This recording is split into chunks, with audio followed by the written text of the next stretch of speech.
N പ്രിയനെ ഞാനെന്തുള്ളൂ, N കർത്തനെ ഞാനെന്തുള്ളൂ. അങ്ങെനിക്കേകിയ നന്മകളോർക്കുമ്പോൾ N മനം നന്ദിയാൽ പാടിടുമേ. അങ്ങെനിക്കേകിയ നന്മകളോർക്കുമ്പോൾ N മനം നന്ദിയാൽ പാടിടുമേ.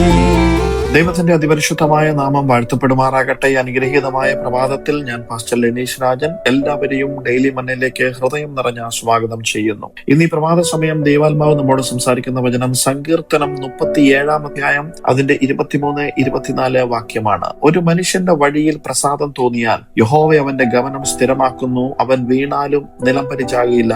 യഹോവ അവനെ കൈപിടിച്ച് താങ്ങും.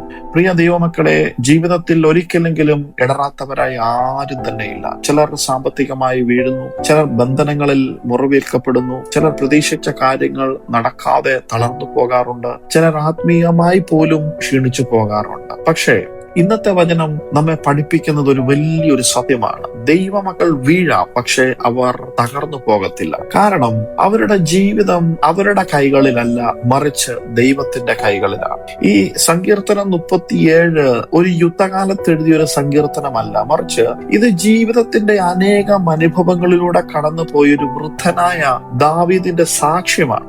ദാവീദ് തന്റെ ജീവിതത്തെ തിരിഞ്ഞു നോക്കുകയാണ്. ഒരു കാലത്ത് അവൻ ആടുകളെ മേയിച്ചിരുന്ന ഒരു ബാലനായിരുന്നു. അതിനുശേഷം ഗോലിയാത്തിനെ തോൽപ്പിച്ച വീരശൂര പരാക്രമിയായി മാറി ദാവീദ്. പിന്നീട് ദാവീദ് രാജധാനിയിൽ ബഹുമാനിക്കപ്പെട്ടു. എന്നാൽ അധികം വൈകാതെ തന്നെ ശൗലിന്റെ അസൂയ കാരണം ഗുഹകളിലേക്ക് ഓടിയൊളിക്കേണ്ടി വന്നു. ഒരു ദിവസം ജനങ്ങളുടെ പ്രശംസയാണെങ്കിൽ മറ്റൊരു ദിവസം മരണഭീഷണിയായി മാറി. ഒരു ദിവസം ദാവീദ് കൊട്ടാരത്തിലാണെങ്കിൽ മറ്റൊരു ദിവസം മരുഭൂമിയിലാണ്.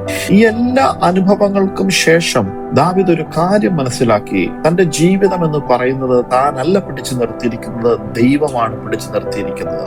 അതുകൊണ്ട് ദാവീദ് പറയുന്നത്, ഒരു മനുഷ്യന്റെ വഴിയിൽ പ്രസാദം തോന്നിയാൽ യഹോവ അവന്റെ ഗമനം സ്ഥിരമാക്കും. ശ്രദ്ധിക്കണം, ഇവിടെ വചനം ഒരിക്കലും പറയുന്നില്ല അവൻ ഒരിക്കലും വീഴത്തില്ല എന്ന്. വചനം പറയുന്നത് എന്താണ്? അവൻ വീണാലും നിലം പരിചാകില്ല എന്നാണ്. എന്തുകൊണ്ട്? കാരണം ഒരു വിശ്വാസിയുടെ ജീവിതത്തിൽ സുരക്ഷ അവന്റെ കഴിവിലല്ല, ദൈവത്തിന്റെ കയ്യിലാണെന്ന് മനസ്സിലാക്കും.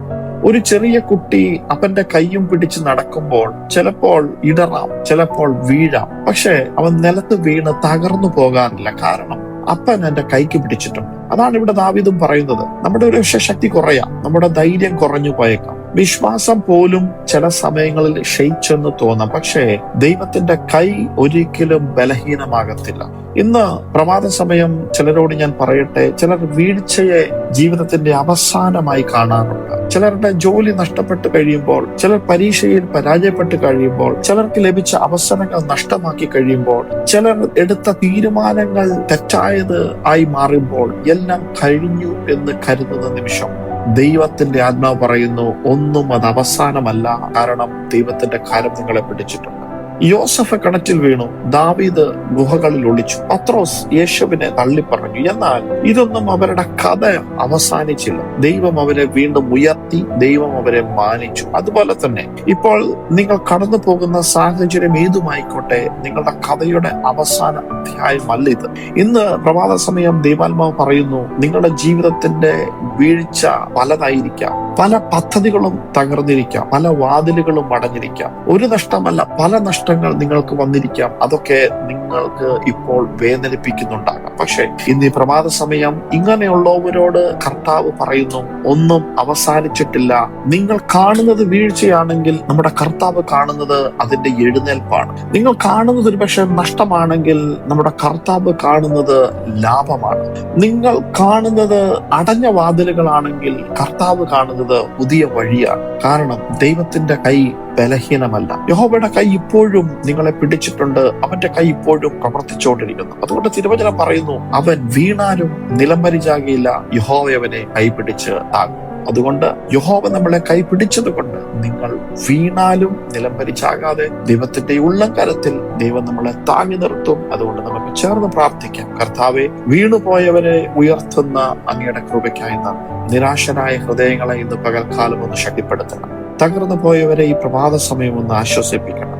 ഞങ്ങളുടെ ശക്തിയിലല്ല, നിന്റെ കൈകളിലാണ് ഞങ്ങളുടെ സുരക്ഷ എന്ന് തിരിച്ചറിയുവാൻ ഞങ്ങളെ ഒന്ന് സഹായിക്കണം. പ്രാർത്ഥന കേട്ടതിനായി സ്തോത്രം. യേശുവിൻ നാമത്തിൽ തന്നെ ആമേൻ, ആമേൻ, ആമേൻ. ഇതുവരെയും വചനം ശ്രവിച്ച എല്ലാവരെയും ദൈവം ധാരാളമായി അനുഗ്രഹിക്കട്ടെ. Have A blessed day. God bless you.